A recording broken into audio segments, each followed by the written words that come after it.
Leak के जो जिम्मेदार लोग थे, उन जिम्मेदार लोगों के लिए वो ये कहते हैं कि ये तो अपना ही आदमी है ना। तो क्या सचिन पायलट को अभी भी थोड़ा सा डर कर रहना चाहिए? हनुमान बेनीवाल और गहलोत, अगर दोनों के बीच में मैं रिश्ते की आपसे बात करूं तो क्या बोलेंगे? इस व्यक्ति को जिससे काम होता है उस समय तो गधे को भी अपना बाप बनाने के लिए तैयार हो जाता है। उपयोग किया ना कि मुझे हमेशा ये एक सीख देते थे और मैं उस सीख को आज तक नहीं समझ पाया कि हनुमान बेनीवाल जी को खुद को भी पता है कि उनके प्रति तत्कालीन मुख्यमंत्री और आज के पूर्व मुख्यमंत्री अशोक गहलोत के क्या विचार हैं, बहुत अच्छे से जानते हैं। इसीलिए उन्होंने ये शब्दों का प्रयोग लिया कि मुझे मरवाने तक की कोशिश करते हैं या ये सोचते हैं कि भाई ऐसा कर दिया जाए। कभी किरोड़ी लाल मीणा को बुलाते हैं, कभी पायलट साहब को बुलाते हैं, आज ये 6 महीने के लिए मुख्यमंत्री बना दूंगा, ठीक है। तो अगर कभी आप सोचिए कभी लोकेश शर्मा जी को भी कॉल आ गया, सोचिए। सबसे पहले तो इन्होंने ये कहा था कि जो भी पेपर लीक के मगरमच्छ हैं हम उन सबको पकड़ेंगे, बंद करेंगे। तो मगरमच्छ नहीं पकड़ में आया ना, मछलियां हैं बहुत छोटी छोटी। मेरी नज़र में सफल राजनेता वही होता है जो अपने पीछे लीडर्स की फौज खड़ी करे, लीडर्स को तैयार करे। इन्होंने तो लीडर्स को डुबोने का काम किया, जो अपने बलबूते पर जो नौजवान लीडर बन के उभरे उनको कुचलने का काम किया इन्होंने। निर्मल चौधरी का हुआ, वो भी छात्र संघ अध्यक्ष हैं, उनकी राजनीति को देखते हुए क्या बोलेंगे? क्या वो भी अपनी राजनीति को चमकाने के लिए ये सब कर रहे हैं? आज के जो छात्र नेता हैं वो छात्र हितों के बारे में ज़्यादा नहीं बोलकर वो अपनी पार्टी के उन तमाम स्थापित नेताओं के आगे पीछे होते हुए नज़र आते हैं जो उन्हें कुछ दे सकते हैं, जिनसे उन्हें अपने भविष्य को आगे के लिए निर्मित करने की उम्मीद होती है। क्या कांग्रेस नरेश मीणा को मौका देगी? वो एक बार चुनाव लड़ चुके हैं ना, वहाँ से बहुत मजबूती से चुनाव लड़ा और जब चुनाव का समय आया 1-2 महीने पहले ही इन्होंने अपना राग अलापना शुरू कर दिया कि मैं थांसू दूर नहीं, खलक की आवाज़ खुदा की आवाज़। तो ये वो व्यक्ति हैं जो देखिए खुद कहलवाते हैं लोगों से।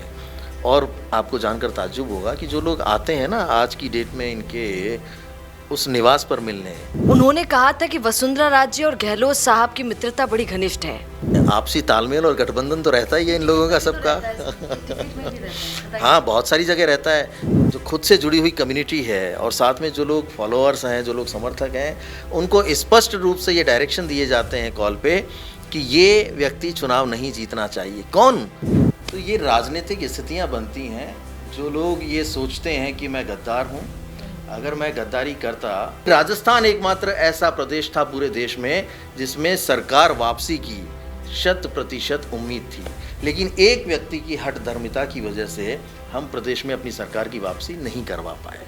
पर अचानक खबर लोगों को मिलती है कि जिसके नाम पर चेहरे के नाम पर जिसको वोट दिया उसको तो बनाया नहीं जा रहा है, बल्कि गद्दी पर कोई और बैठ रहा है। तो लोगों ने क्या कहा आपके लिए? आजकल गहलोत साहब और सचिन पायलट कभी घर पर मिल रहे हैं, कभी पुण्यतिथि में मिल रहे हैं, गले लग रहे हैं। बहुत अच्छा, पूरा माहौल बहुत अच्छा हो गया कांग्रेस का।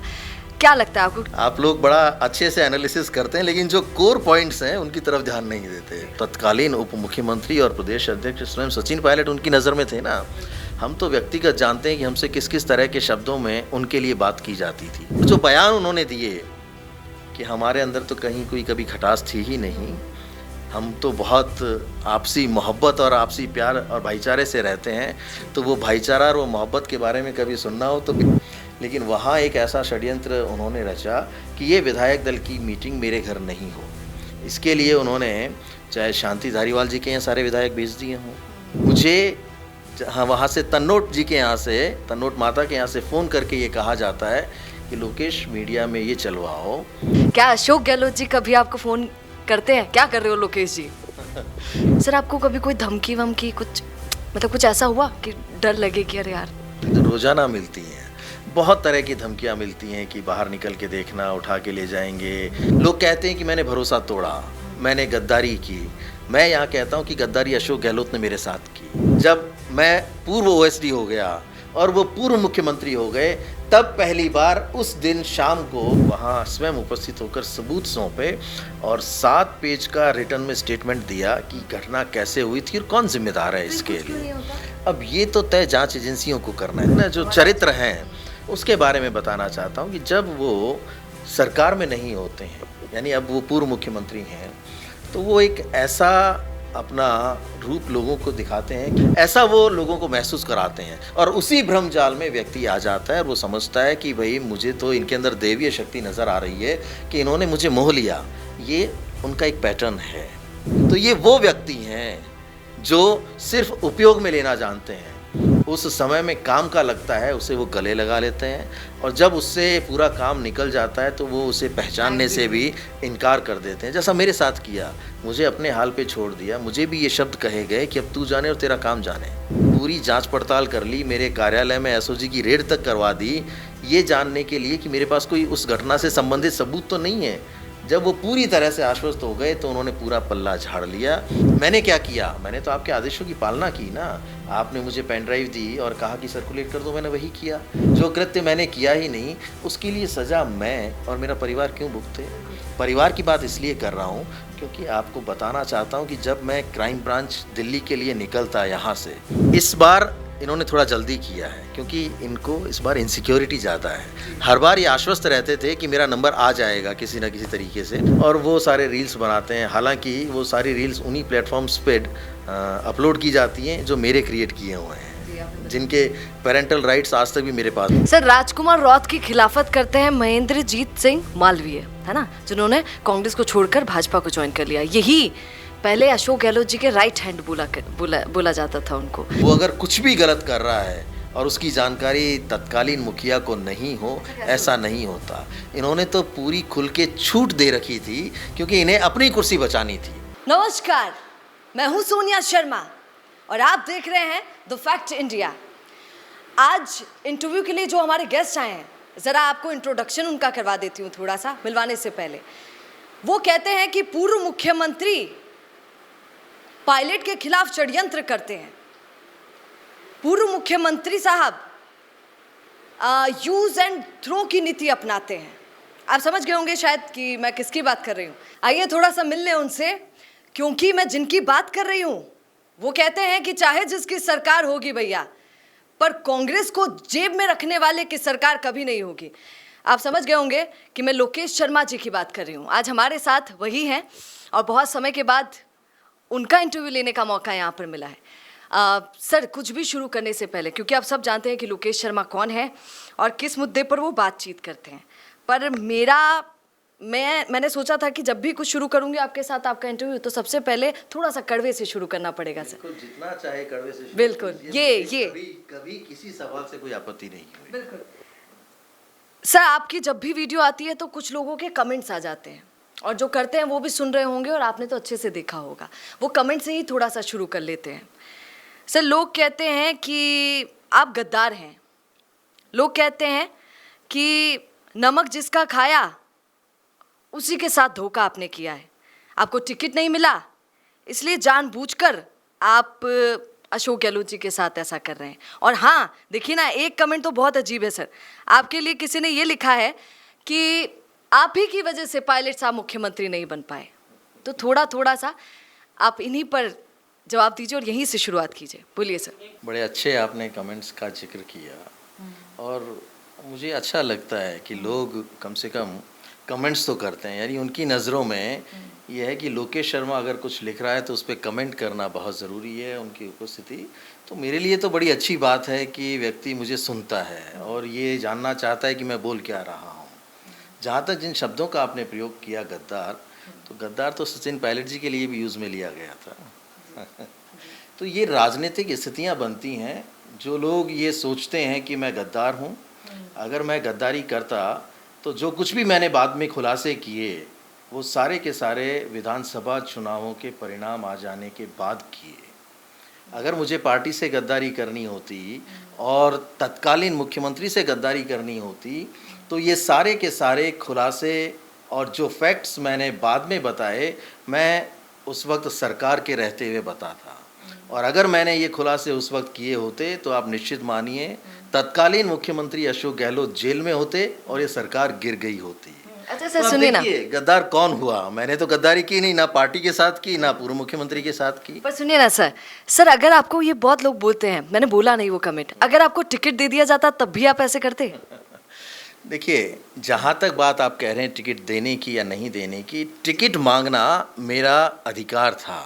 उसको इस चीज़ के साथ नहीं जोड़ के देखना चाहिए। जो भी व्यक्ति राजनीति करता है और सक्रिय राजनीति करता है, जिसने अपने जीवन के 20, 25, 30 साल पार्टी के लिए समर्पित होकर काम करने में दे दिए हों, उसका अधिकार बनता है कि वो टिकट की मांग करे। अच्छा, मैंने मिल गया, मैंने एक कांग्रेस के कार्यकर्ता के नाते अपना अधिकार का उपयोग करते हुए टिकट मांगा, नहीं मिला, कोई बात नहीं, उसको इस तरह से नहीं जोड़ना चाहिए, क्योंकि राजनीति में टिकट मिलना नहीं मिलना ये किसी एक विषय पर निर्भर नहीं करता।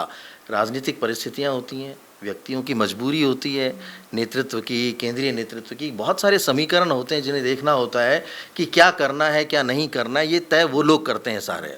तो टिकट नहीं मिलने को इस तरह से जोड़ना कि लोकेश शर्मा को टिकट नहीं मिला इसलिए वो ये सब कुछ कर रहा है, ये पूर्णतया गलत और निराधार है।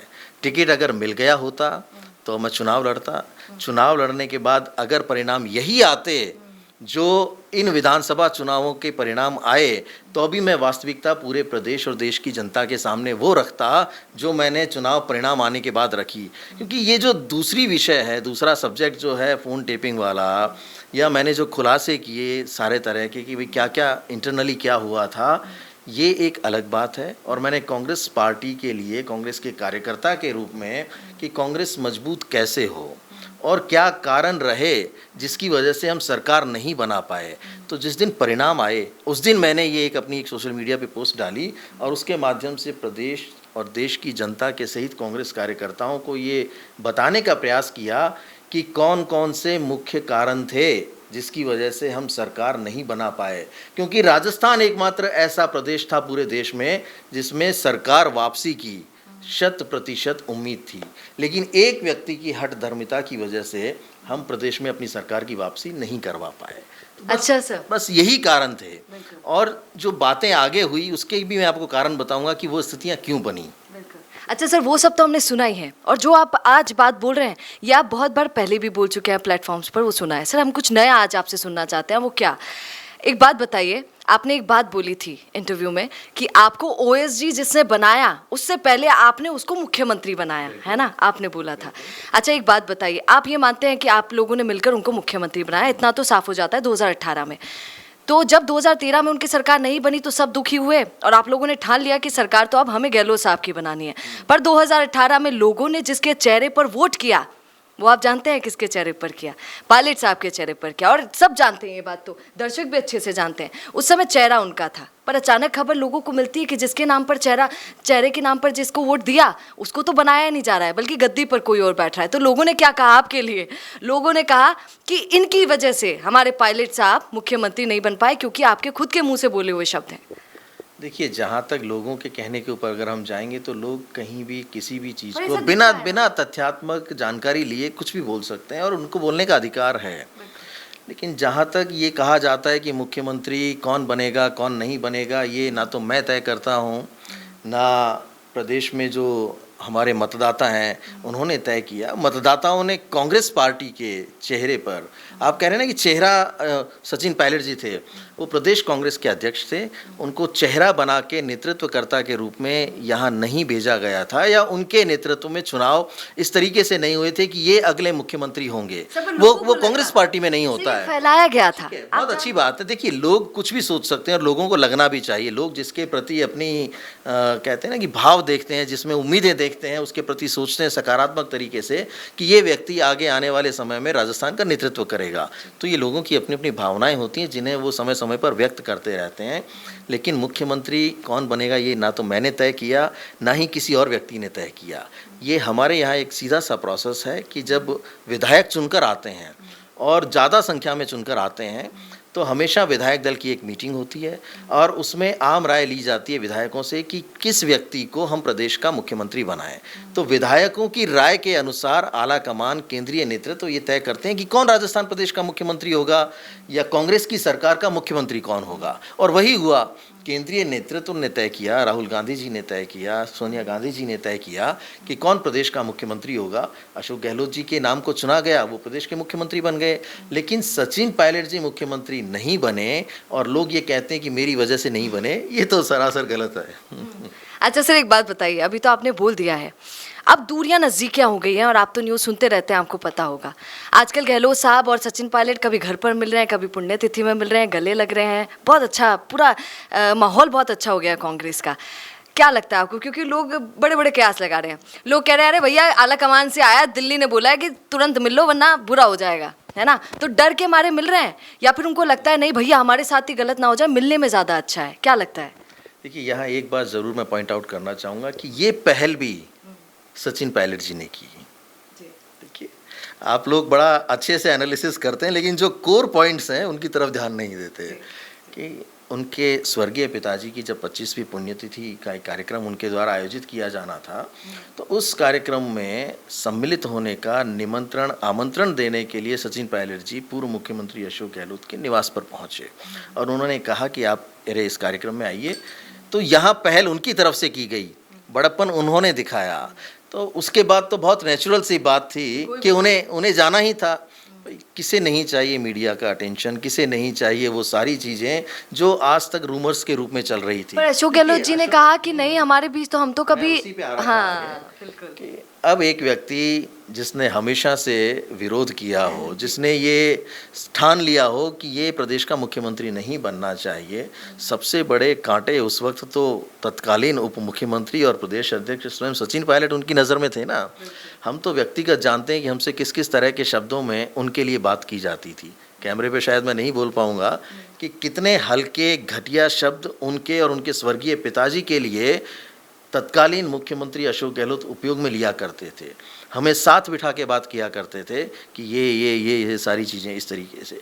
तो ये निश्चित मान के चलिए कि ये कोई ना कोई प्रेशर, चाहे आला कमान का हो या उनकी इनसिक्योरिटी हो, जिसे वो समझते हो कि अगर मैं साथ नहीं आया या मैं इन कार्यक्रमों में नहीं गया तो क्योंकि आने वाला भविष्य तो नौजवानों का है, कहीं मैं पूरी तरह से इररिलेवेंट नहीं हो जाऊं, इसलिए मुझे जाना चाहिए। और जो बयान उन्होंने दिए कि हमारे अंदर तो कहीं कोई कभी खटास थी ही नहीं, हम तो बहुत आपसी मोहब्बत और आपसी प्यार और भाईचारे से रहते हैं। तो वो भाईचारा और वो मोहब्बत के बारे में कभी सुनना हो तो बिना कैमरे के मुझसे बात कीजिएगा, मैं बताऊंगा कि कितनी मोहब्बत वो सचिन पायलट से किया करते थे। अगर सचिन पायलट से मोहब्बत ही थी तो जो विधायक दल की मीटिंग CMR पर होनी थी, मुख्यमंत्री निवास पर होनी थी, जिसके लिए आलाकमान के दूत के रूप में खड़गे जी और अजय माकन जी आए थे, तो उस दिन इतना बड़ा षड्यंत्र क्यों रचा गया कि स्वयं पहुंच गए जैसलमेर और तन्नोट माता के दर्शन कर रहे हैं। बहुत अच्छी बात है, माता जी के दर्शन किए, लेकिन वहाँ एक ऐसा षड्यंत्र उन्होंने रचा कि ये विधायक दल की मीटिंग मेरे घर नहीं हो। इसके लिए उन्होंने चाहे शांति धारीवाल जी के यहाँ सारे विधायक भेज दिए हों, और वो सारे के सारे विधायक बाद में CP जोशी जी के यहाँ गए, उन्होंने अपने अपने इस्तीफे सौंपे।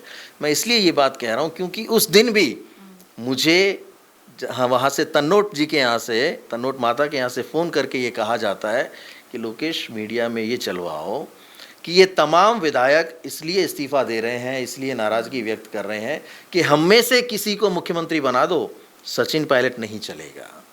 तो ये मोहब्बत उनकी थी।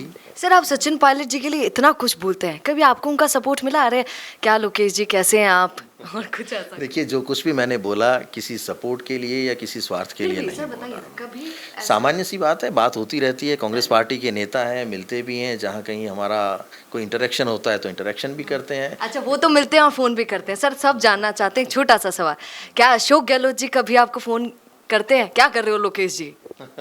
इस घटना के बाद, ये जो सारी घटना हुई, जब मैंने ये सारे खुलासे किए, उसके बाद उनकी और मेरी कहीं कोई बातचीत नहीं हुई। कभी आप सर आप क्या कर रहे हैं? आप देखिए ना, आप पूर्व मुख्यमंत्री जो 3 बार रह चुके हैं, उनके खिलाफ लड़ाई लड़ रहे हैं। सर आपको कभी कोई धमकी वमकी कुछ, मतलब कुछ ऐसा हुआ कि डर लगे कि अरे यार? डर अगर मुझे लगता तो मैं इतना बड़ा कदम ही नहीं उठाता। रही बात धमकियों की, तो रोज़ाना मिलती हैं, बहुत तरह की धमकियां मिलती हैं कि बाहर निकल के देखना, उठा के ले जाएंगे, कभी हमारे ज़िले में आके देखना, हमारे गांव में आके देखना। तो ये सारी चीज़ों से तो मुझे फ़र्क पड़ता नहीं है, क्योंकि राजनीति में जो इस तरह के शब्दों का प्रयोग करते हैं, बड़े ही कहते हैं ना कि डरपोक किस्म के लोग होते हैं। अगर किसी को कुछ कहना है तो मेरे मुंह पे आके कहे, मुझसे बात करे, मैं एक एक सवाल का, एक एक उनकी जिज्ञासा का सही जवाब देते हुए उन्हें समझाऊंगा कि देखिए, आप अगर कोई आरोप लगाना चाह रहे हैं, माना कि आप समर्थक हैं किसी व्यक्ति विशेष के आप समर्थक हैं, बहुत अच्छी बात है, समर्थन करना चाहिए, लेकिन दूसरा पक्ष भी आपको जानना चाहिए। लोग कहते हैं कि मैंने भरोसा तोड़ा, मैंने गद्दारी की। मैं यहाँ कहता हूँ कि गद्दारी अशोक गहलोत ने मेरे साथ की, मेरा भरोसा अशोक गहलोत ने तोड़ा, मैंने अशोक गहलोत जी का भरोसा कभी नहीं तोड़ा। मुझे जो जिम्मेदारी दी गई थी मैंने उसका बहुत ईमानदारी पूर्वक निर्वहन किया। जब परिणाम आ गए चुनावों के, जब उन्होंने जाकर राजभवन में गवर्नर साहब को अपना रेजिग्नेशन सौंप दिया, जब मैं पूर्व ओएसडी हो गया और वो पूर्व मुख्यमंत्री हो गए, तब पहली बार उस दिन शाम को 8:30 बजे के आसपास मैंने सोशल मीडिया प्लेटफॉर्म पर उस हकीकत को लिखा, जिससे मैंने लोगों को ये जानकारी देनी चाहिए कि वास्तविकता क्या है, हम चुनाव क्यों नहीं जीत पाए। वहाँ भी बाकी दूसरी चीज़ों का जिक्र नहीं था। मेरा उस दिन का जो पोस्ट था वो पूरी तरह से पॉलिटिकल था और उसमें स्पष्ट रूप से ये लिखा गया था कि इस व्यक्ति की हठ धर्मिता की वजह से हम राजस्थान प्रदेश में सरकार वापस नहीं बना पाए। क्योंकि कांग्रेस कार्यकर्ता हूँ, दुख होता है कि अगर जिस तरह की सरकार हमने चलाई है, जिस तरह का हमने एक सुशासन दिया है और एकमात्र प्रदेश है जहाँ की आशा की उम्मीद है, आशा की किरण है, अगर वहाँ भी हम चूक जाएं तो हमारे लिए इससे बड़ी शर्मनाक बात क्या होगी। हमारे तत्कालीन मुख्यमंत्री लगातार आला कमान को भरोसा देते रहे, उनको आश्वासन देते रहे कि मैं हर हाल में वापसी करवाऊंगा, मुझे आप फ्री हैंड दे दीजिए। उन्हें आला कमान ने, हमारे केंद्रीय नेतृत्व ने पूरी तरह से फ्री छोड़ दिया कि आप जिसे चाहें टिकट दें, आप जैसे चाहें कैंपेन कराएं। उन्होंने तरह तरह की एजेंसीज रखी कैंपेन के लिए, बहुत सारे जो भी वो करना चाहते थे वो सब कुछ उन्होंने किया। बावजूद उसके अगर हमारी सरकार की वापसी नहीं करवा पाए तो इसका जिम्मेदार कौन है? क्यों नहीं उन्होंने जिम्मेदारी ली इस बात की?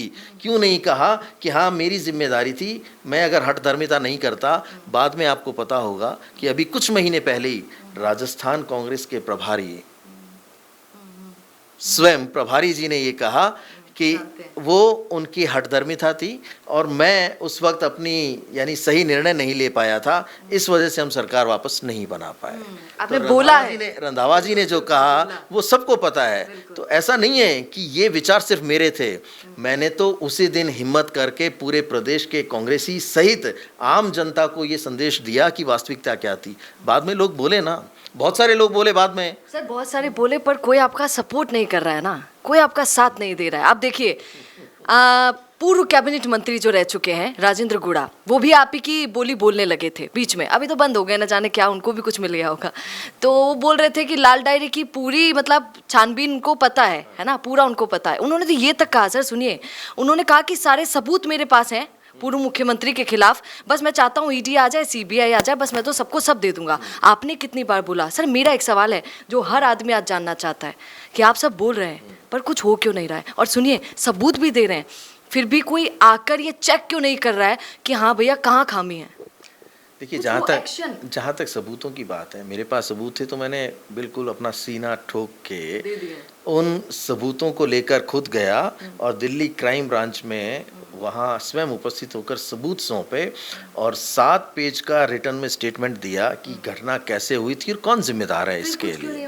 अब ये तो तय जांच एजेंसियों को करना है। देखिए, मैंने अपना काम किया, जो मेरी भूमिका थी, जो मुझसे सवाल किए जाते थे बार बार कि ऑडियो क्लिप्स आपके पास कहाँ से आई, ये चीज़ कैसे हुई, ये रिकॉर्डिंग आपने की क्या? अरे भैया, मेरा कोई लेना देना नहीं है, इस फ़ोन टेपिंग से सीधे तौर पर मेरा कोई वास्ता नहीं है। मुझे तो एक जिम्मेदारी दी गई थी, मुझे तो एक डायरेक्शन दिए गए थे, क्योंकि मैं मीडिया देखता था, मैं उनका ओएसडी था।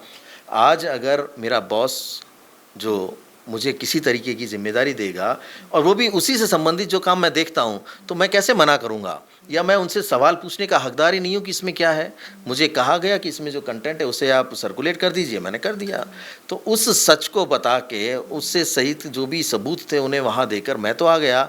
अब तो तय उन लोगों को करना है जिन्होंने केस दर्ज करवाया, जिन्होंने मुकदमे दर्ज करवाए, या जांच एजेंसियों को, क्योंकि जांच एजेंसियां मुझसे पूछ रही थी कि कहाँ से आए, कहाँ से आए। अब मैंने बता दिया कि यहाँ से आए, तो अब वो देखें कि उन्हें क्या करना है आगे। वो आके जांच पड़ताल करें, वो कार्रवाई करें, वो उनसे पूछें कि भाई इस पेन ड्राइव में जो ऑडियो क्लिप्स थे वो आपके पास कहाँ से आए।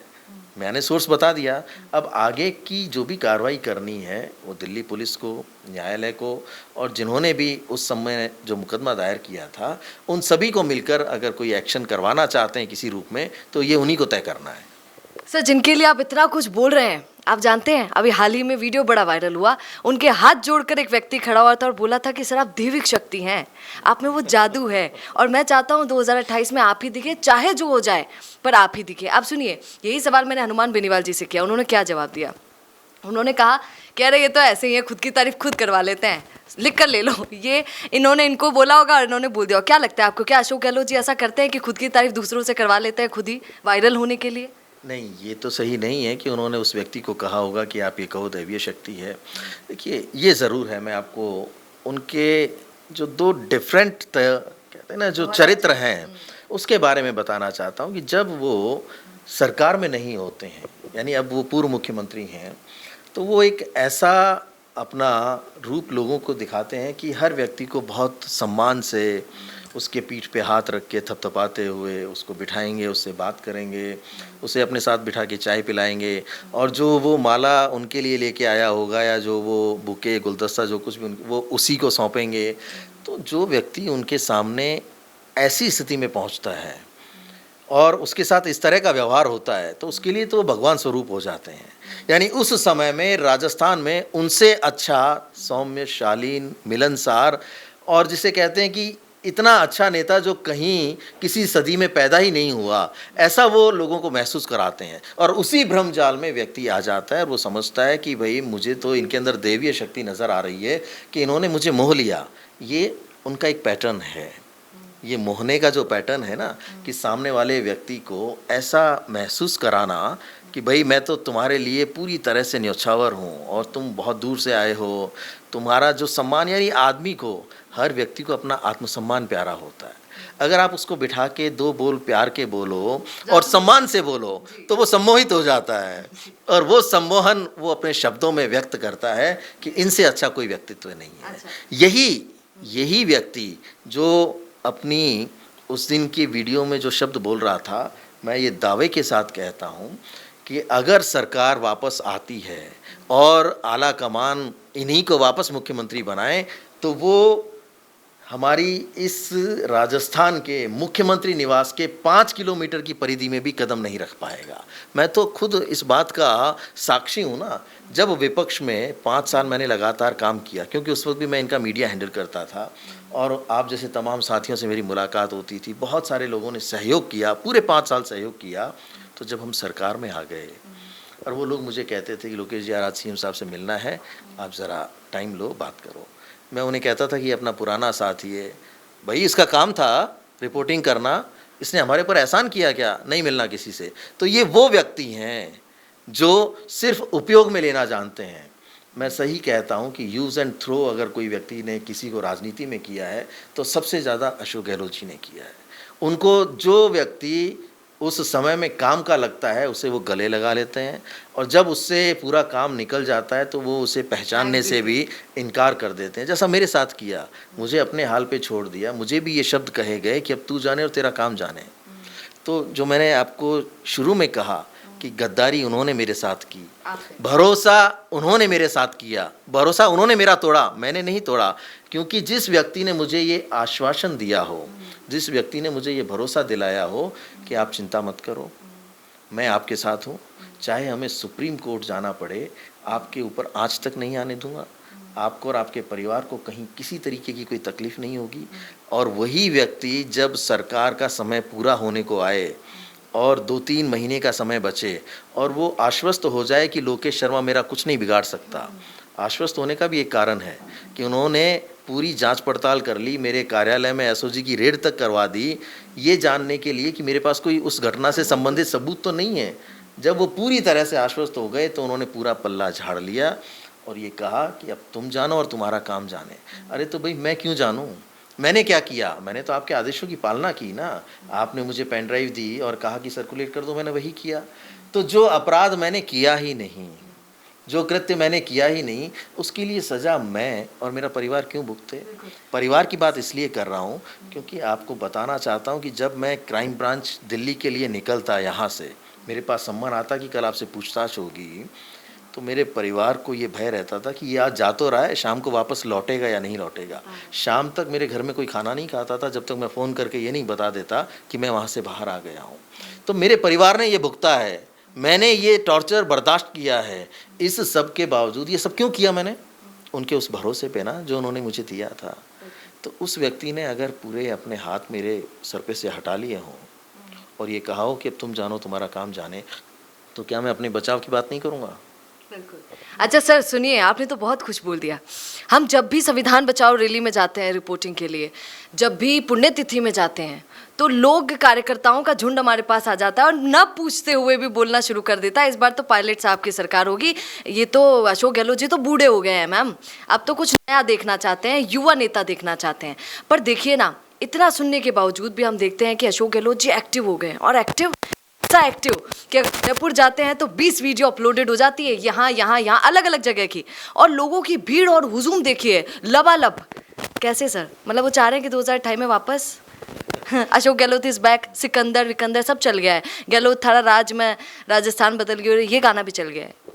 देखिए ये उनकी बहुत पुरानी टैक्टिस है कि जब ये विपक्ष में होते हैं तो ये अति एक्टिव होकर ये मैसेज देना चाहते हैं कि मैं ही रिलेवेंट हूँ, मेरे अलावा राजस्थान में कोई नेता नहीं है जो आगे आकर वापस मुख्यमंत्री पद की दावेदारी करे।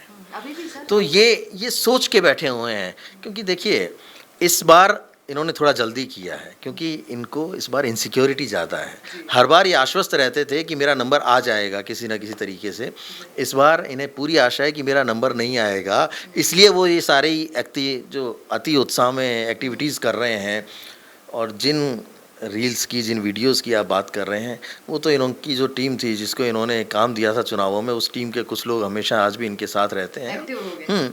और वो सारे रील्स बनाते हैं, हालांकि वो सारी रील्स उन्हीं प्लेटफॉर्म्स पे अपलोड की जाती हैं जो मेरे क्रिएट किए हुए हैं, जिनके पेरेंटल राइट्स आज तक भी मेरे पास में हैं। तो ठीक है। छोटा सा सवाल मेरा आपसे, एक बात बताइए, आप तो इतने गहरे तरीके से उस सरकार को जानते थे जब गहलोत सरकार थी, क्या बोलना चाहिए यार? छोटा सा कंपैरिजन मैं आपसे करवाऊं, आपकी सरकार गहलोत सरकार में, क्योंकि उन्होंने बोला है अभी हाल ही में अपना बयान दिया है, क्या बोलना चाहेंगे आपकी सरकार उस समय की सरकार? देखिए सरकार ने बेशक बहुत अच्छा काम किया, हमारी सरकार ने, क्योंकि हमारी सरकार की जो पब्लिक वेलफेयर की स्कीम्स थी, नो डाउट उनसे अच्छी स्कीम्स किसी भी राज्य में कभी हुई नहीं है। सीधे तौर पर जनता को लाभ मिले ऐसी हमारी योजनाएं थी, कार्यक्रम भी हमने ऐसे चलाए कि जिससे आम जनता को किसी न किसी तरीके का फ़ायदा हो, उनका भला हो। मैं इसी पे आ रहा हूँ, लेकिन कई घटनाएं ऐसी हो गई। हमारी सरकार के समय में लगभग 17 पेपर लीक हुए, सुनिए, लगभग 17 पेपर लीक हुए और उनकी जिम्मेदारी किसी ने नहीं ली। मैं तो साक्षी हूँ इस बात का भी कि जब रीट के पेपर लीक हुए और रीट के एग्ज़ाम को पोस्टपोन करने की बात आई, तो जब लीक हो गया, ये पता लग गया कि पेपर लीक हो चुके हैं, उसके बाद भी पहले तो सरकार ने माना नहीं कि पेपर लीक हो गए हैं, और उसके बाद उसके किसी भाग ए या बी के लीक होने की बात स्वीकार की कि हाँ इस पेपर को रद्द कर दिया जाए क्योंकि ये लीक हुआ है। और उस लीक के जो जिम्मेदार लोग थे, उन जिम्मेदार लोगों के लिए वो ये कहते हैं कि तो अपना ही आदमी है ना, है? तो इस तरह से युवाओं के हितों पर सीधे तौर पर अगर कुठाराघात हुआ तो हमारी सरकार के समय में जितने लीक हुए उससे हर उस युवा के सपने टूट गए जो वो अपने दिल में लिए बैठा था, जो 2-2, 3-3 साल की मेहनत करके गांव से शहर में आकर पढ़ाई करता और बड़े उत्साह से अपना एग्ज़ाम देता, ये सोचकर कि मैं भी कोई सरकारी अधिकारी या कर्मचारी बनूंगा, और उस एग्ज़ाम के बाद उसे ये पता लगता कि ये पेपर लीक हो गया, तो उसके दिल पे क्या बीतती होगी। तो बहुत सारे हमारे युवा साथियों की हाय तो लगी थी ना।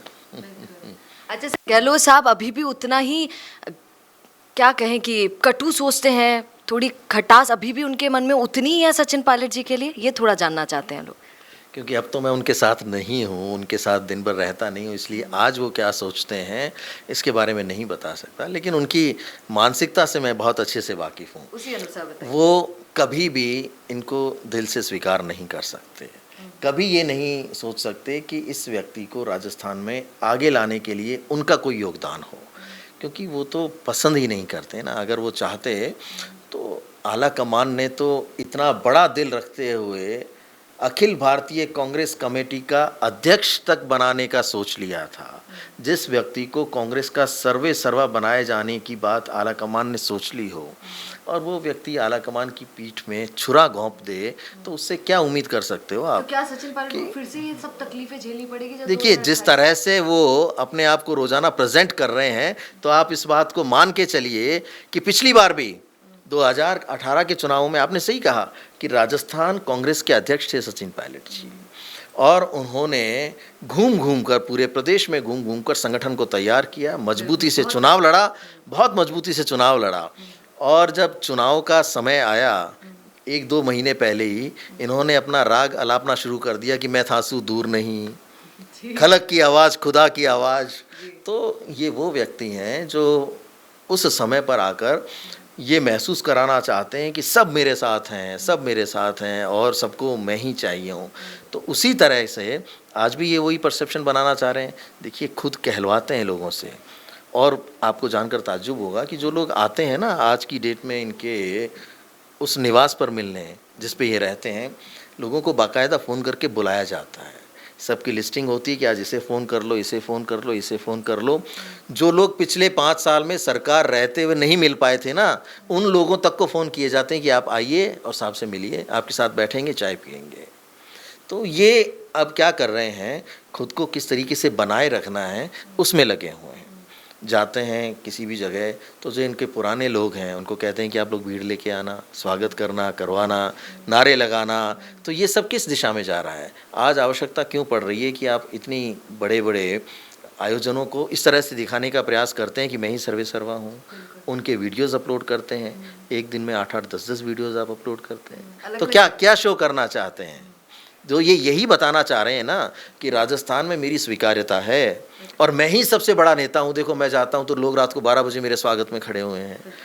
अगर आप इतने ही कद्दावर नेता हैं तो आपको ये सब कुछ इस तरीके से प्रचारित करने की आवश्यकता ही नहीं है भाई। जब समय आएगा आपको आलाकमान बुलाएगा और वापस मुख्यमंत्री बना देगा। अच्छा सर, हाँ, आप रोजाना ये कहते हैं कि सरकार ये जाने वाली है, मुख्यमंत्री हटने वाले हैं, ये सब सिर्फ अभी अपने आप को बनाए रखने की कवायद है और कुछ नहीं। Social media. सर, आपकी बात बिल्कुल सही है। सर, हनुमान बेनीवाल जी से रिलेटेड एक क्वेश्चन कर लेती हूँ आपसे। उन्होंने कहा था कि वसुंधरा राजे और गहलोत साहब की मित्रता बड़ी घनिष्ठ है, दोनों पे फ़ोन पे बात होती है, मैं ये करने जा रहा हूँ, आप ये करने जा रही हैं, ऐसा। अब सब ये जानना चाहते हैं इसमें, क्योंकि आप गहलोत साहब को सबसे अच्छे तरीके से जानते हैं और बिंदास बोलना भी जानते हैं। क्या बोलेंगे सर, इसमें कितनी सच्चाई है? देखिए, मित्रता तो हमेशा जो भी राजनीतिक व्यक्ति हैं उनमें कभी कोई शत्रुता नहीं होती है, उसे हम मित्रता का ही नाम देते हैं कि जब कोई सरकार में है, मुखिया के पद पे है, तो एक दूसरे से बात करते हैं, एक दूसरे को सम्मान देते हैं और एक दूसरे से संबंधित जो काम होते हैं उनको भी देखते हैं।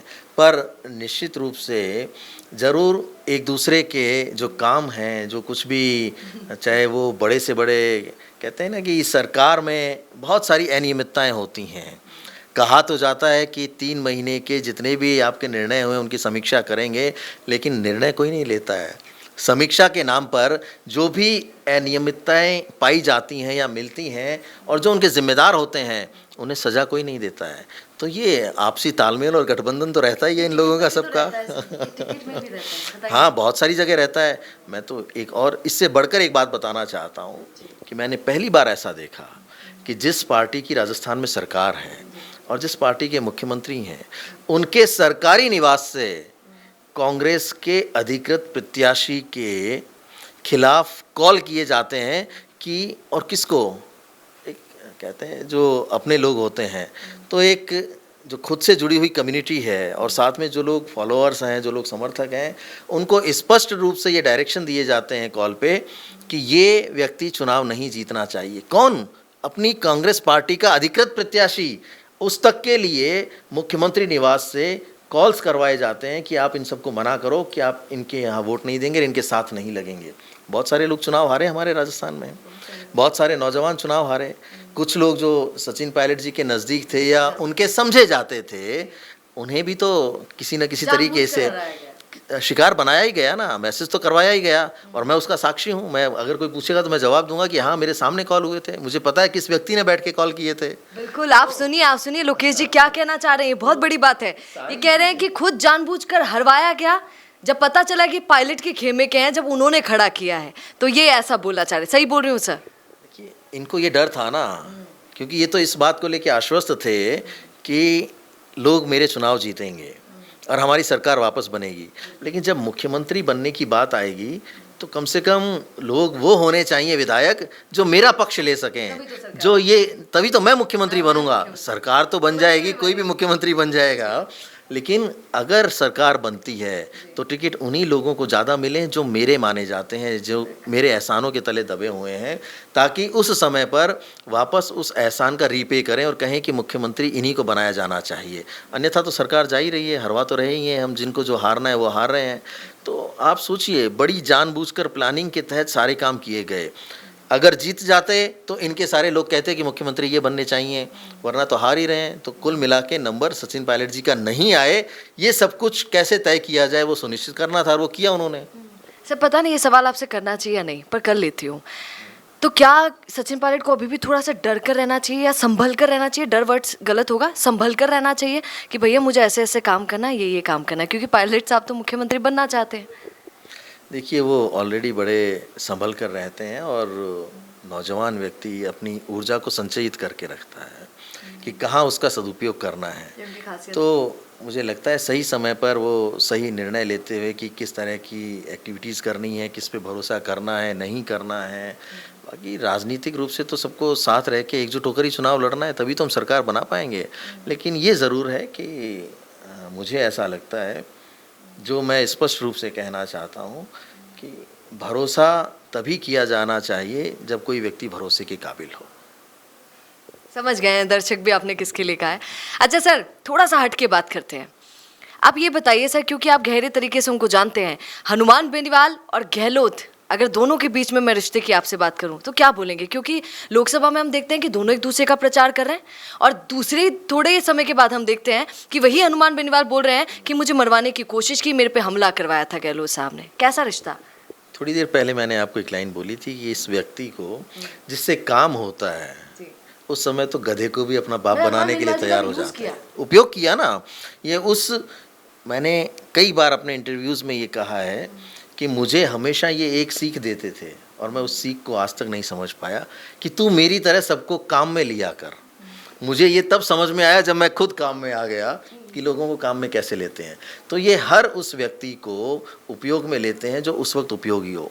आपने लोकसभा का जिक्र किया, तो क्योंकि जालोर से अपने पुत्र को इन्होंने खड़ा किया, उम्मीदवार कांग्रेस पार्टी ने बनाया, तो उस वक्त आवश्यकता थी कि जो जाट कम्युनिटी के लोग हैं, जो जाट जुड़ जाएं, और हनुमान बेनीवाल जी को साथ लिया। उनको जो भी कहा होगा, जिस तरीके से भी उनको भरोसा किस रूप में दिलाया होगा, ये तो वो जाने, लेकिन उस वक्त काम में लेने के लिए उनको साथ लिया और उनका साथ दिया।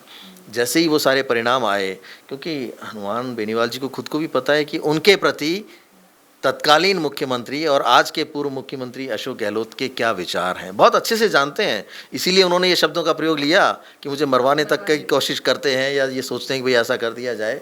तो हर व्यक्ति उनको जानता है, जो उनके काम आ चुका ना, वो तो बेहतर तरीके से जानता है। तो इसलिए आप इतना बोल ही रहे हैं हनुमान बेनीवाल जी की राजनीति के बारे में, क्योंकि लोकेश जी को कभी सुना नहीं है, क्या बोलना चाहेंगे?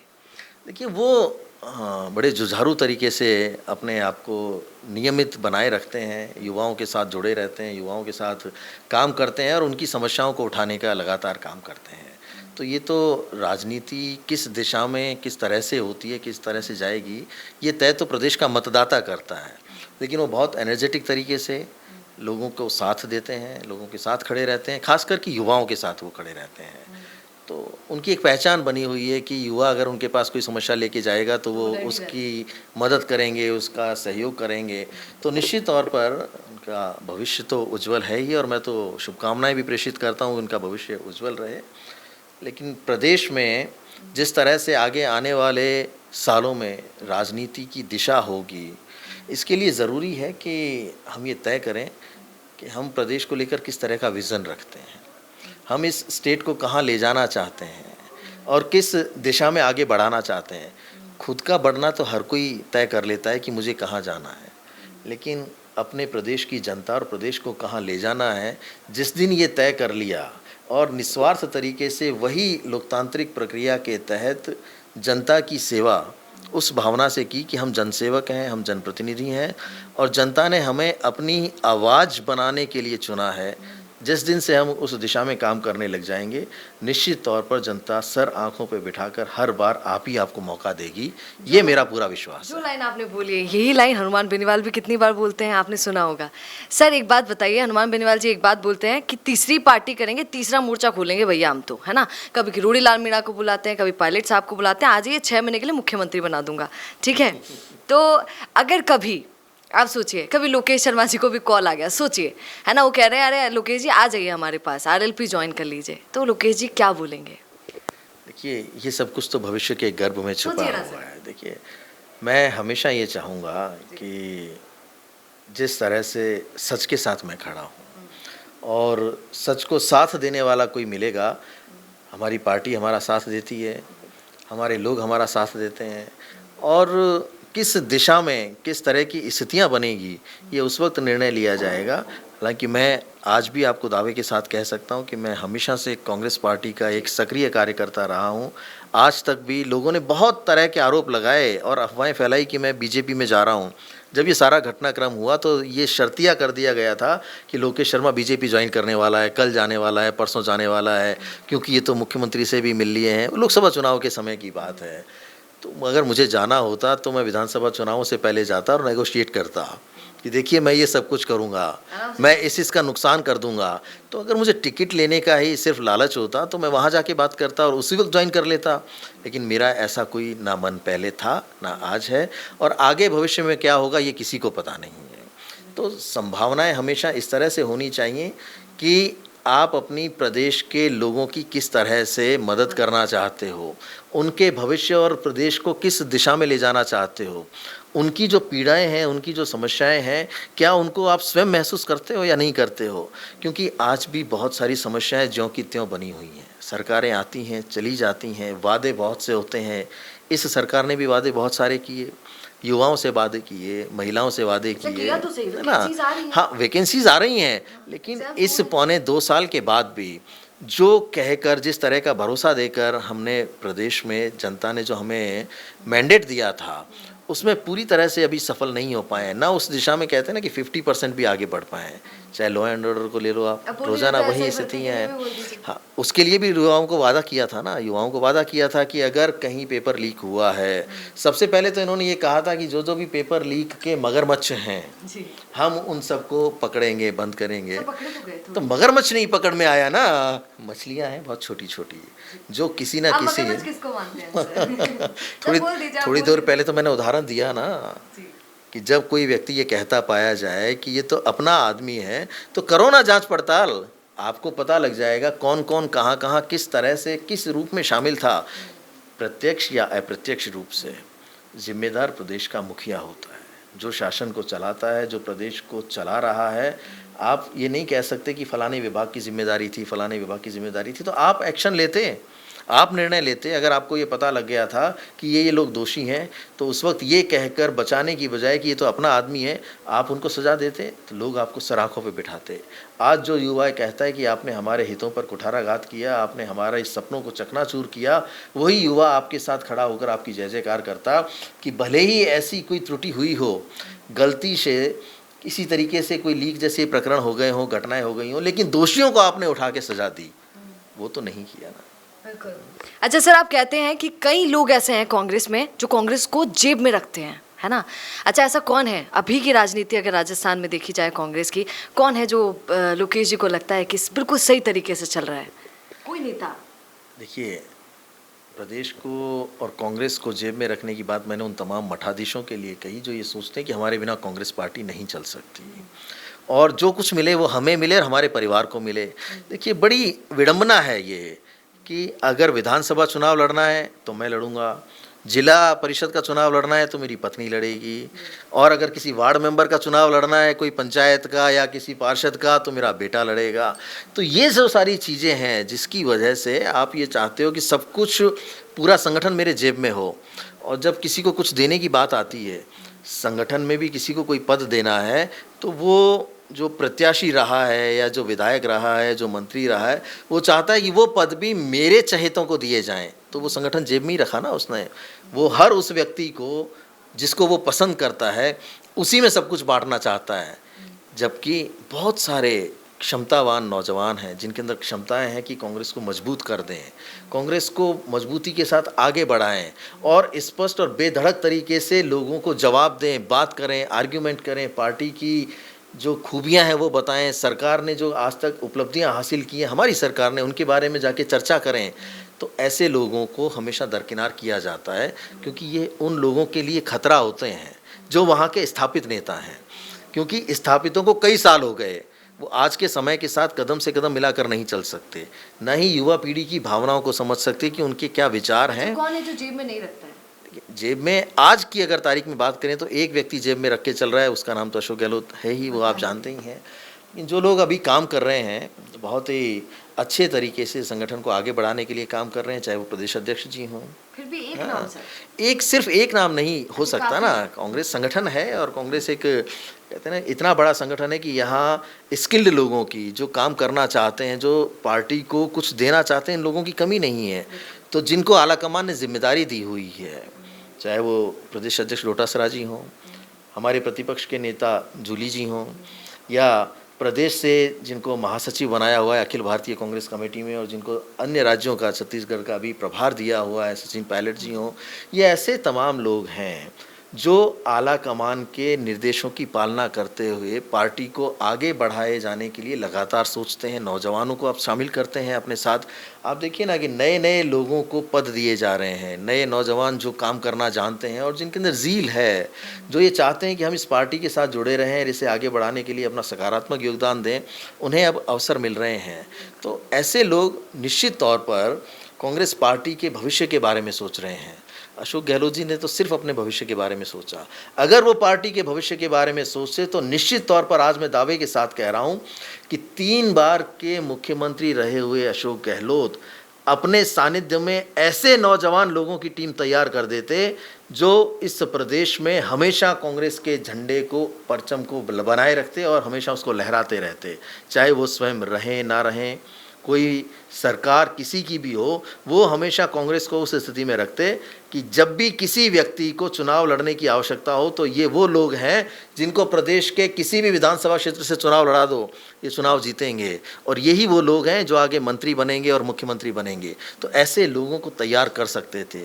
मेरी नज़र में सफल राजनेता वही होता है जो अपने पीछे लीडर्स की फौज खड़ी करे, लीडर्स को तैयार करे। इन्होंने तो लीडर्स को डुबोने का काम किया, जो अपने बलबूते पर जो नौजवान लीडर बन के उभरे उनको कुचलने का काम किया इन्होंने। अच्छा सर, आपका एक इंटरव्यू मैंने देखा था, उसमें आप एक बहुत बड़ी बात बोल रहे थे। आप कह रहे थे कि छात्र संघ चुनाव तो पहले हुआ करते थे भैया, छात्र संघ चुनाव अभी नहीं है, छात्र संघ अध्यक्ष भी पहले हुआ करते थे, है ना। अब वो माहौल नहीं है। अब तो जो कर रहे हैं थोड़ी सी, वो अपनी राजनीति को चमकाने के लिए, अपनी रोटियां सेकने के लिए कर रहे हैं। सर अभी हाल ही का पता ही है मामला आपको, जो निर्मल चौधरी का हुआ, वो भी छात्र संघ अध्यक्ष हैं। उनकी राजनीति को देखते हुए क्या बोलेंगे? क्या वो भी अपनी राजनीति को चमकाने के लिए ये सब कर रहे हैं? देखिए, वो नौजवान हैं और बड़े ही जोशीले हैं। जिस तरह से वो वीडियोज़ आते हैं या जिस तरीके से वो अपनी बात को उठाते हैं, बहुत ही दमदार तरीके से अपनी बात करते हैं। मैंने अपने इंटरव्यू में जो कहा था, जिसका आपने जिक्र किया, वो उसका संबंध सीधे तौर पर था कि छात्र संघ चुनावों का रिलेवेंस क्या है और उस वक्त जो छात्र राजनीति लोग किया करते थे, क्योंकि छात्र राजनीति सिर्फ छात्र हितों के लिए की जाती थी। मैंने ये कहा कि उस वक्त जब हमारा दौर था, मैंने बात की ये 2003-4 तक की, मैंने तो 96 में राजस्थान विश्वविद्यालय का चुनाव लड़ लिया था। उस वक्त मैंने चुनाव लड़ लिया। तो वो दौर था जब जो भी छात्र नेता बनना चाहता था या बनता था या चुनाव लड़ता था, वो सिर्फ छात्र हितों की बात करता था। उसे इस बात से बहुत ज़्यादा मतलब नहीं होता था कि ये बीजेपी का है या कांग्रेस का है, या प्रदेश के मुख्यमंत्री मुझे बुलाएंगे, मंत्री मुझे बुलाएंगे या नहीं बुलाएंगे। आज के जो छात्र नेता हैं, उनकी प्राथमिकता ये है कि उनको प्रदेश का मुख्यमंत्री पहचाने, उनको बुलाए, है ना, उनको यहाँ की जो सरकार के और जो नुमाइंदे हैं, मंत्री हैं, कैबिनेट के लोग हैं, वो उनके साथ बात करें, कहीं ना कहीं वो उनके साथ उनको बार बार अपना चेहरा दिखाने के लिए उनके पास पहुंचकर उनको ये बताने के लिए कि देखो छात्रों की फ़ौज मेरे साथ में है, मैं आपका समर्थन करूंगा तो आपको बहुत बड़ा फ़ायदा होगा। तो आज परिस्थितियां बदल गई। पहले इस बात की चिंता नहीं करते थे कि भाई मुझे कोई किसी पार्टी में कोई पद देगा या नहीं देगा, मुझे आगे विधानसभा का चुनाव लड़वाएगा या नहीं लड़वाएगा।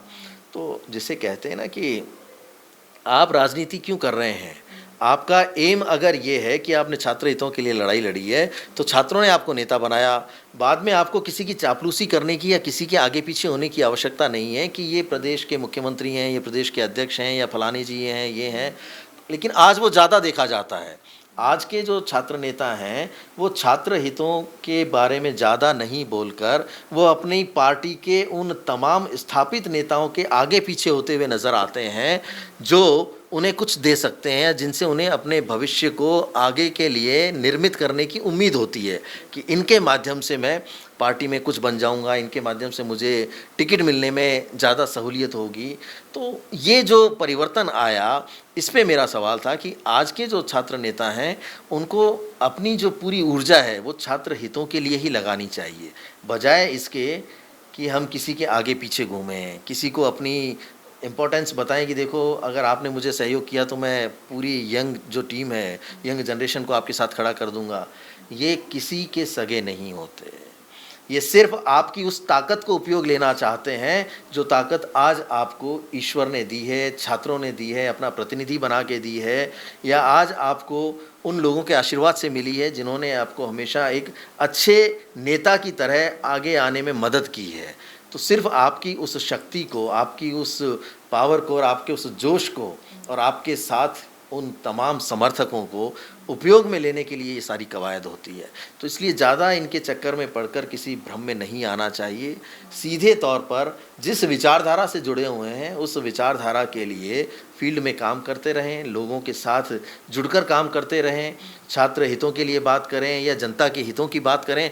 तो निश्चित तौर पर जिसको देखना है, जो आपको लगातार देख रहा है, जिससे मदद करनी है, वो आपको बुला के आपकी मदद करेगा कि भाई आपने बहुत अच्छा काम किया, हम आपको लगातार वॉच कर रहे थे, हम आपको देख रहे। दोनों ही पार्टियों में लोग हैं ऐसे जो ये देखते हैं कि कौन कैपेबल है, किसके अंदर काबिलियत है, कौन आगे बढ़ सकता है। तो ऐसा नहीं है कि हमारा किया हुआ कोई भी काम व्यर्थ चला जाता है। इसलिए बजाय किसी के आगे पीछे घूमने के, बजाय किसी की चापलूसी करने के, अपने आप को बुलंद रखो, अपने आप को मजबूत रखो और उन सब लोगों का साथ दो जिन्होंने आपको वहाँ तक पहुँचाया है। ये सब अपने आप आपके पीछे आएंगे, आपको इनके पीछे जाने की ज़रूरत नहीं होगी कभी भी। बिल्कुल सर, अंता की सीट पर अभी बहुत कवायद चल रही है, सब सोच रहे हैं क्या होगा क्या होगा, क्योंकि आप कांग्रेस को भी बहुत अच्छे से जानते हैं, लोगों को भी। अब गोविंद सिंह डोटासरा न चाहते हुए भी लोग ऐसा करें कि प्रमोद जैन भाया को खड़ा करना चाहते हैं, और इधर से प्रहलाद गुंजर वो भी कांग्रेस में आ गए हैं और वो चाहते हैं कि नरेश मीणा हो जाए, क्योंकि आप जानते हैं कि पॉपुलैरिटी इस समय किस में है, वो तो जेल में है पर पॉपुलैरिटी बाहर है। गाँव के नाम नरेश मीणा पर रख दिए गए हैं। तो आपको क्या लगता है, क्या कांग्रेस नरेश मीणा को मौका देगी? देखिए, मुझे तो लगता है कि किसी नौजवान को ज़रूर मौका दिया जाना चाहिए। वो एक बार चुनाव लड़ चुके हैं ना वहाँ से, जब जनता ने उन्हें अपना मैंडेट नहीं दिया तो उसी जगह वापस चेहरा अब बने नहीं बने ये तो तय पार्टी को करना है। लेकिन मुझे ऐसा लगता है कि किसी नौजवान को जिसके अंदर क्षमता है और जिसकी लोकप्रियता है और जिससे पार्टी को फ़ायदा होगा, निश्चित तौर पर उसे उम्मीदवार बनाया जाना चाहिए और उसे अवसर दिया जाना चाहिए, ताकि ये जो बार बार एक परसेप्शन बना हुआ है ना कि कांग्रेस पार्टी नौजवानों को अवसर नहीं देती, मौका नहीं देती। देखिए, इन विधानसभा चुनावों में प्रयोग किया गया, जिन नौजवानों को प्रत्याशी बनाया उनमें से 90% लोग चुनाव जीत कर आए हैं। तो अगर ऐसा मौका हम देंगे, ऐसे हम प्रयोग करेंगे, तो निश्चित तौर पर मान के चलिए वो कांग्रेस पार्टी की मजबूती के साथ साथ आगे आने वाले भविष्य के नेता ज़रूर बनेंगे। सर, राजकुमार रॉथ पे भी बात कर लेते हैं थोड़ी सी, उनकी राजनीति को देखते कैसे हैं आप? कि उन्होंने भी अपने क्षेत्र में नौजवानों का साथ लिया है, खुद भी नौजवान हैं, और जो उम्मीदें उन्होंने अपने उस वागड़ एरिए में, उस पूरे के पूरे इलाके में अपने लोगों को दी है, आदिवासी अंचल को जो दी है, उसमें लोग बड़ी ज़्यादा उम्मीदें देखते हैं। तो उन सब की उम्मीदों पे कितना खरा उतरेंगे, कितना नहीं उतर पाएंगे, ये तो आगे समय बताएगा। लेकिन उन्होंने बहुत अच्छी शुरुआत की। विधायक भी बने, सांसद भी वो बने, तो उनको जिन लोगों का सहयोग और जो साथ है, जिस तरह के उन्होंने वादे किए हुए हैं, जो उनके अंदर उम्मीद दिखाई देती है, मुझे लगता है कि उसको पूरा करने में उन्हें आगे बढ़ना चाहिए और उसी के लिए काम करना चाहिए। उनकी शुरुआत बहुत अच्छी रही और मेरी शुभकामनाएं हैं कि वो प्रदेश का नाम रोशन करें, अच्छे से अच्छी जगह पहुँचें, आगे कैबिनेट मंत्री बने, चाहे वो प्रदेश की राजनीति में सक्रिय रहें या देश की राजनीति में सक्रिय रहें। लेकिन जिन वादों पर जनता ने उन्हें वहाँ तक पहुँचाया है, उनको और उन लोगों को जिन्होंने उनका सहयोग किया है, साथ ही अपने प्रदेश और अपने जिस कॉन्स्टिट्यूएंसी से, चाहे वो लोकसभा क्षेत्र रहा हो या विधानसभा क्षेत्र रहा हो, उन लोगों के लिए उस संसद में बैठकर जो आवाज़ उठानी है, उनके भले के लिए जो बात करनी है, उसको जितना ज़्यादा करेंगे, जितना उठाएंगे, उतना ही वो और चमकेंगे, उनका भविष्य उज्जवल होगा, ऐसी मेरी उम्मीद है। बिल्कुल सर, राजकुमार रौत की खिलाफत करते हैं महेंद्रजीत सिंह मालवीय, है ना, जिन्होंने कांग्रेस को छोड़कर भाजपा को ज्वाइन कर लिया। यही पहले अशोक गहलोत जी के राइट हैंड बोला जाता था उनको। अब उन पर 3,000 करोड़ के घोटाले का नाम आता है ना। तो आपको क्या लगता है सर, जब इतने बड़े बड़े घोटाले मंत्री जी करते हैं तो बिना मुख्यमंत्री जी के तो नहीं करते होंगे, तो उनका भी इसमें कहीं ना कहीं। देखिए, घोटाले तो और अनियमितताएं प्रदेश की सरकार जो तत्कालीन थी उसमें बहुत सारे हुए, ये जांच का विषय है। अगर वर्तमान सरकार जांच कराएगी तो ऐसे ऐसे लोगों के नाम आएंगे जो इन्होंने सोचे भी नहीं होंगे, पर ये मुझे लगता नहीं है कि ये भी करना चाहते होंगे कुछ। आपने कहा, क्योंकि अगर जांच करनी होती तो 6 महीने की समीक्षा के नाम पे जो निर्णय लिए गए थे, अगर उन्हीं की परतें सारी उधेड़ ली होती तो पता लग जाता कि किसने क्या किया है। मतलब सर ये कहना चाहते, सुनिए ना, आप ये कहना चाहते हैं कि अब भी पूर्व मुख्यमंत्री जी की चलती है? चलने नहीं चलने की नहीं कह रहे हैं, ये एक बात मैंने बोली थी कि ये किसी न किसी तरीके के तालमेल होते हैं किसी न किसी रूप में, कि पहले की सरकार ने क्या किया है, उस सरकार में जितनी अनियमितताएं हुई हैं, जितने घोटाले हुए हैं, उनकी जांच पड़ताल की बात की जाती है सिर्फ, लेकिन बात करके कोई जांच करके किसी निर्णय पर नहीं पहुंचाया जाता।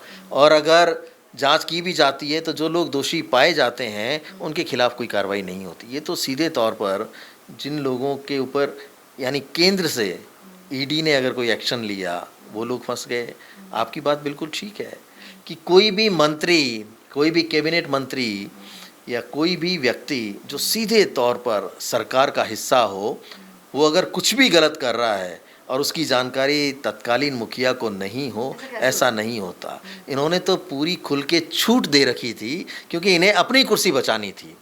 इन्हें सिर्फ एक बात से मतलब था कि मैं मुख्यमंत्री बना रहा हूँ, बाकी भ्रष्टाचार चरम पर था। जिसने जो चाहा वही किया, क्योंकि ये लगता था ना कि ये लोग मेरा साथ नहीं देंगे अगर मैंने इन्हें रोका तो कुछ भी किसी को रोकने का कभी प्रयास नहीं किया गया। जम के घोटाले हुए, जम के अनियमितताएं हुई, वो अगर जांच करेंगे तो पता लग जाएगा, सबके सामने आ जाएंगी। तो इनको सब कुछ पता था, सारा कुछ इनकी नाक के नीचे हुआ, इनकी जानकारी में हुआ। तो जितने दोषी बाकी के लोग हैं ना, उतने ही दोषी तत्कालीन मुख्यमंत्री अशोक गहलोत भी हैं। आज अगर कोई जेल में है तो जेल में ये भी होने चाहिए, क्योंकि वो अकेला करने वाला नहीं था जो कुछ भी किया, वो सब कुछ इनको पता था। तो ठीक है, आप तो अपना पल्ला झाड़ के और वापस आ गए हैं ये कहते हुए कि भाई आगे हमें प्रदेश में ये करना है, प्रदेश की जो चुनी हुई सरकार है उसे गिराने की साजिश हो रही है। ऐसे ऐसे वाक्य बोल रहे हैं जिनका कोई मतलब नहीं है कि वर्तमान मुख्यमंत्री को गिराने की साजिश हो रही है, बदलने की साजिश हो रही है। भाई आपको तो ये नहीं पता कि आपकी पार्टी में दिल्ली में क्या हो रहा है और आप दूसरी पार्टी में दिल्ली में क्या षड्यंत्र रचे जा रहे हैं उसके बारे में बता रहे हैं। तो सिर्फ और सिर्फ खुद को बनाए रखने की कवायद है। आपको तो ये कहते हैं ना, फोबिया हो गया है। मैंने एक टर्म यूज़ में ली थी, मैंने एक मेडिकल टर्म यूज़ में ली थी, जिसमें मैंने कहा कि पोस्ट ट्रॉमेटिक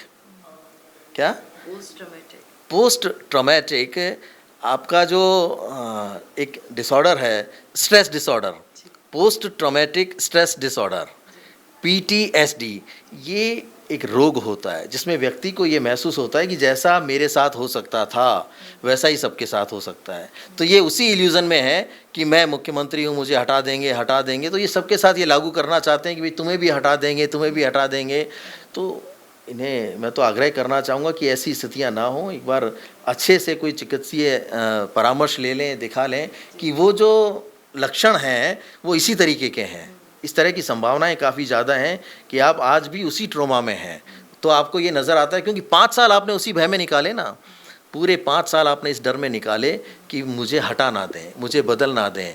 जो एक नौजवान है जिसने मेरे साथ उसी मंच पर उप मुख्यमंत्री पद की शपथ ली है, कहीं उसे मुख्यमंत्री नहीं बना दें। तो आप 5 साल तिकड़म करते रहे, आप 5 साल जालसाजी करते रहे, षड्यंत्र रचते रहे कि किस तरीके से आपको अपने आप को बनाए रखना है। सबको आपने छूट दे दी कि आपको मर्जी है जो करते रहो, लेकिन मैं कुर्सी पर बना रहना चाहता हूँ। इसके लिए आपने आलाकमान को भी धोखा दिया, उनके साथ भी विश्वासघात किया। तो सब कुछ करके आप कुर्सी पे बने रहने पे तो कामयाब हो गए, लेकिन शायद ये रोग आपको लग गया कि आपको आज भी ये लगता है कि कोई किसी को हटा देगा, नहीं हटा देगा। भैया आप अपनी चिंता करो, अपनी पार्टी में क्या हो रहा है उसका ध्यान रखो और नौजवानों को आगे लेने का प्रयास करो, ताकि आपका सम्मान और आपका जो एक नाम है वो बना रहे। बिल्कुल। अब सर देखिए कितनी बड़ी बात बोल रहे हैं आप, ध्यान से सुनिएगा। सबसे पहली बात तो कि हमारे पूर्व मुख्यमंत्री जी को कोई डिसऑर्डर, कोई बीमारी हो गई है और ये ऐसी बीमारी है कि उन्हें लगता है कि बाकी लोगों को भी हटा दिया जाएगा, क्योंकि उनके साथ भी ऐसी कवायद थी। अब सुनिए, एक बात इन्होंने क्लियर कर दी है कि सीएम बदलने वाले नहीं है, ये सब बस फैलाने वाली बातें हैं, अपने आप को पॉपुलर बनाने वाली बातें हैं। अच्छा सर, एक और, ये तो इनकी पार्टी को निर्णय करना है कि सीएम कौन रहेगा कौन नहीं रहेगा, इसमें हमारा कोई इंटरफेरेंस नहीं है। इनके केंद्रीय नेतृत्व जाने, इनके विधायक जाने कि कौन मुख्यमंत्री रहेगा, कौन प्रदेश को चलाएगा। लेकिन ये जो भ्रम फैला रहे हैं ना कि इनके खिलाफ षड्यंत्र हो रहा है, तो मैंने उसकी जानकारी दी कि षड्यंत्रों को तो आप खुद को ही नहीं पता किस तरह के षड्यंत्र कहाँ किस रूप में हो रहे हैं। तो आप जब अपनी पार्टी की जानकारी नहीं दे सकते तो किसी और पार्टी के बारे में बोलने का आपको कोई अधिकार ही नहीं है। बिल्कुल सही कह रहे हैं सर। सर का कहने का मतलब यही है। सर अच्छा, एक और सवाल का जवाब दे दीजिए। एक थोड़े समय पहले एक ज्योतिषी थे, है ना, उन्होंने मीडिया को एक बात बोली और उसको बहुत वायरल भी किया गया। मीडिया में ज्योतिषी ने ये कहा कि देखिएगा आने वाले काल में आपको दिखेगा कि कांग्रेस 2 गुटों में बट जाएगी। एक होगा राहुल गांधी का और एक होगा प्रियंका गांधी का, और जो तो सचिन पायलट प्रियंका गांधी वाले खेमे में रहे तो मुख्यमंत्री बन जाएंगे, और राहुल गांधी वाले में रहे तो नहीं बन पाएंगे। क्या लगता है सर, कुछ जानते हैं इस बारे में आप थोड़ा? देखिए, मैं ज्योतिष के विषय में बहुत ज़्यादा नहीं जानता, लेकिन उनको छोड़ दीजिए। अगर इस तरीके की कोई बातें की जाती हैं तो ये पूरी तरह से भ्रामक हैं। राहुल गांधी जी और प्रियंका गांधी जी का कोई गुट होगा, ये तो सपने में भी कोई नहीं सोच सकता कि ऐसा कभी कोई संभव भी है। तो ये असंभव सी बातें हैं जिनको लोग फैलाने का प्रयास करते हैं कि वहाँ गुट होंगे, एक राहुल जी का, एक प्रियंका जी का। कांग्रेस दिल्ली में हमेशा से एक रही है, अखिल भारतीय कांग्रेस कमेटी है। तो जो तमाम नेता हैं, चाहे राहुल गांधी जी हैं, प्रियंका गांधी जी हैं, सोनिया गांधी जी हैं, और जो भी केंद्रीय उस हमारी कमेटी के पदाधिकारी हैं, और जो इस राष्ट्रीय कांग्रेस को जिन्होंने अपना समय दिया है, जो लोग कांग्रेस का भला चाहते हैं, सभी मिलकर एक दिशा में एकजुट होकर काम करना चाहते हैं और इस देश को आगे ले जाने की उनकी सोच है। तो इसलिए ये कहना कि फलाने जी का गुट होगा, इसका गुट होगा, मुझे ऐसा नहीं लगता कि ऐसी किसी भी तरह की कोई स्थिति कभी भविष्य में उत्पन्न हो भी सकती है। अच्छा सर, आप एक बात बोल रहे थे कि पूर्व मुख्यमंत्री साहब का ट्विटर आप चलाते थे, है ना, ट्विटर पर आप ट्वीट कर देते थे, फिर कभी कुछ ऐसी बड़ी बात होती थी तो उनसे पूछ के क्या करते थे, वरना आप ही के थॉट्स होते थे जिनको लोग सोचते थे कि पूर्व मुख्यमंत्री जी के थॉट्स हैं। सर एक बात बताइए, क्या सारे नेताजी लोग ऐसा करते हैं कि ट्विटर कोई और ही हैंडल कर रहा है और उनसे पूछता तक नहीं है और वो ट्विटर वाला डाल देता है जो भी डालना होता है? ये डिपेंड करता है उस व्यक्ति की क्षमता पर जो उसे हैंडल कर रहा है या करना चाह रहा है। देखिए, मैं तो बहुत करीबी रहा। मैंने कई बार ये कहा कि मैंने अपने आप को अशोक गहलोत बनाया, मैं उस व्यक्तित्व में ढल गया, क्योंकि किसी के बारे में आपको लिखने से पहले उसका सब कुछ जानना होता है कि ये व्यक्ति रिएक्ट कैसे करता है, ये व्यक्ति किस बारे में क्या सोचता होगा, किसी भी इशू पर इनकी किस तरह की भाषा होगी, कैसे शब्द होंगे। विपक्ष में रहते हुए 5 साल हमने वो उनके सारे प्लेटफॉर्म्स को हैंडल किया। मैंने हमेशा कहा, वो सही कहा, कि कोई बड़े इश्यूज़ हुआ करते थे जिसमें चाहे वो राष्ट्रीय लेवल के हों, जिसमें केंद्रीय नेतृत्व की बात हो पार्टी के, चाहे सोनिया जी की, राहुल जी की, या जो दूसरी विपक्ष के नेता हैं मोदी जी से संबंधित या सरकार से संबंधित, तो कोई बहुत बड़े या इंटरनेशनल इश्यूज़ कोई होते थे, उन पर तैयार सब कुछ मैं अपना कंटेंट करके उनसे बस पूछ लिया करता था कि इसमें आपको अपना कोई इनपुट देना है क्या।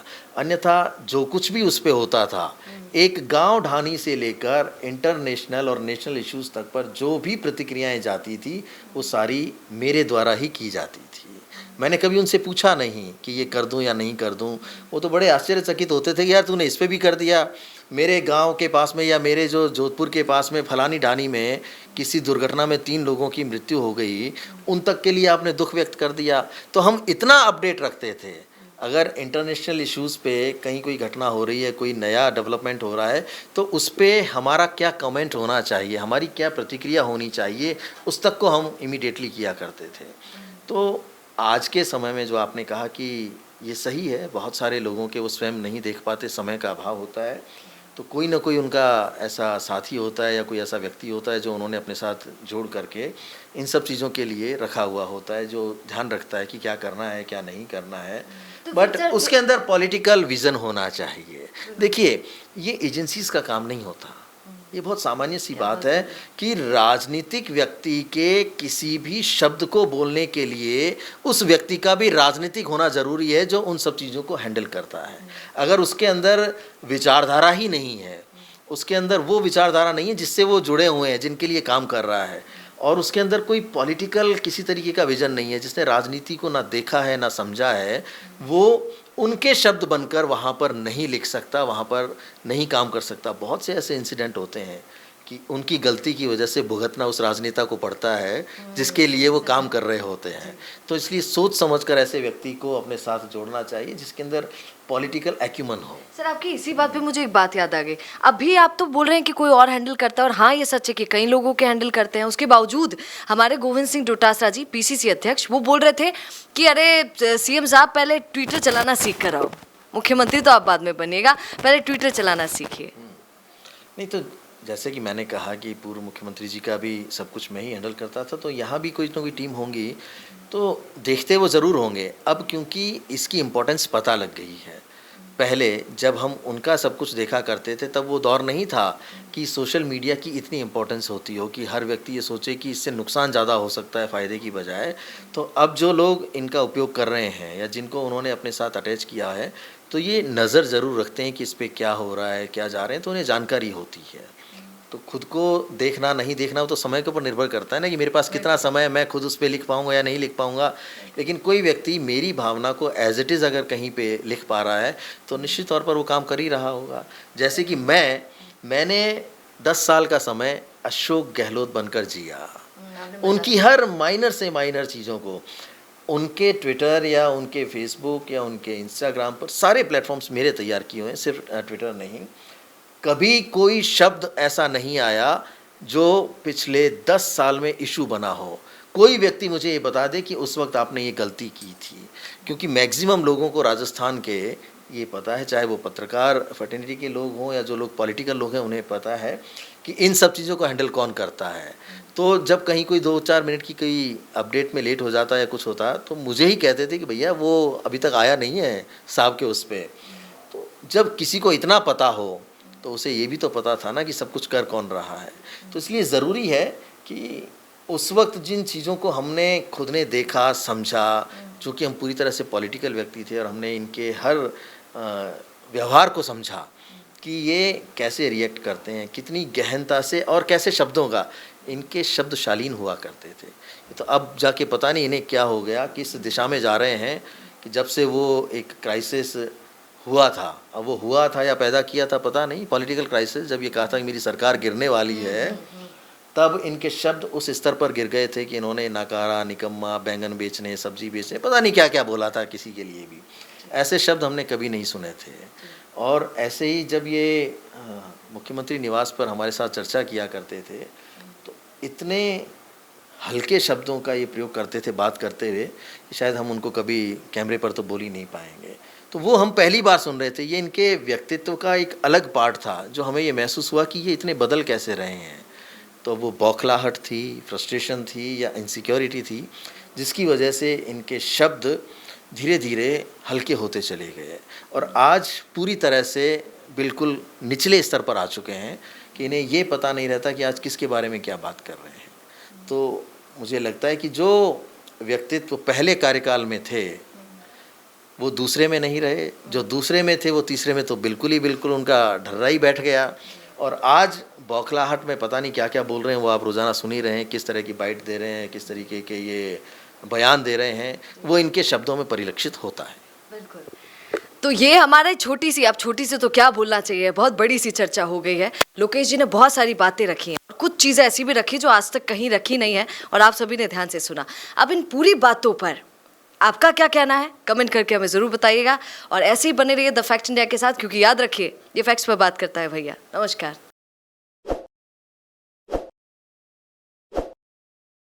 ताज़ा खबरों के लिए विजिट करें द फैक्ट इंडिया की वेबसाइट और डाउनलोड करें द फैक्ट इंडिया ऐप।